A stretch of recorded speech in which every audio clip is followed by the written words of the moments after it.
Welcome back. After the proposed minimum requirement, we're going to try to find out the real minimum requirement to play Mortal Kombat 1. Welcome to Respawn PC, I'm Dunk, let's dive in. The minimum requirement, if you don't remember, is i5 6600 or Ryzen 3 3100, 8GB of memory, a GTX 980 or AMD RX 470 or ARC 750. So I'm going to lowball this one with i5 650, a GTX 750 Ti and 8GB of memory. Obviously, we're going to play at 720p low for whatever low mean in this game, and the game freeze all the time, every time, about the same place. I'm going to try to upgrade to 16GB just to see. And would you look at that? With 16GB, the game is playable. No crash. Both the GPU and the CPU reaching the 90s, 100% almost all the time. They're bottlenecking each other. And for the memory, we've got 12GB of usage, 12.4 as a peak. For the FPS, we're hovering just over 30, so 31, 32, 33 FPS. I guess we find a winner here as the minimum specs, but I'm not quite sure we can call it a winner because we have 16GB of memory instead of 8, which is supposed to be the minimum. We are at 720p low, but this game sucked memory like a baby sucks milk from his mom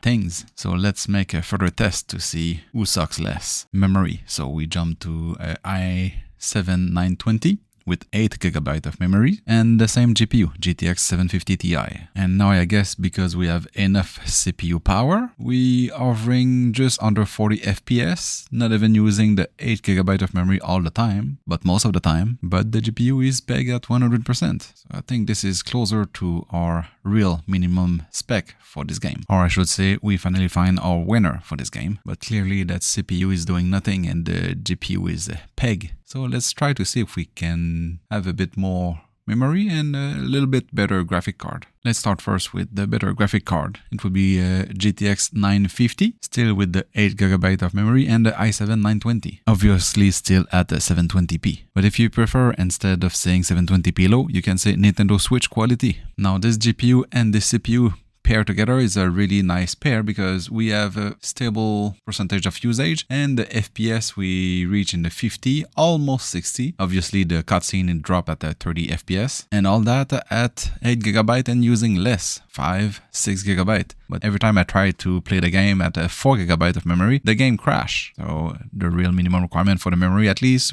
right now, it's 8GB. But since this Bloomfield i7 920 CPU is 15 years old and is still able to give a fight in the current gen game, my guess is in 15 years, I can guess you have maxed out the memory this platform can take, and mine is 24GB. And if you give it 24GB, the game will still be taking 12.4, 12.6GB of memory. Really a sucker for memory, this 720p low Mortal Kombat 1. Similar FPS than when I was trying with 8GB, but it's more stable, more smooth. So I'll say for this match, the big winner for the real minimum requirement to play Mortal Kombat 1 will be the i7 920, 8GB of memory and the GTX 750 Ti. Mine, there's probably other combination of a GPU, CPU and memory that's going to make you reach 30 FPS at 720p low if you like Nintendo Switch quality visual. I'll see you on the next video. Thanks to have come watching and subscribe.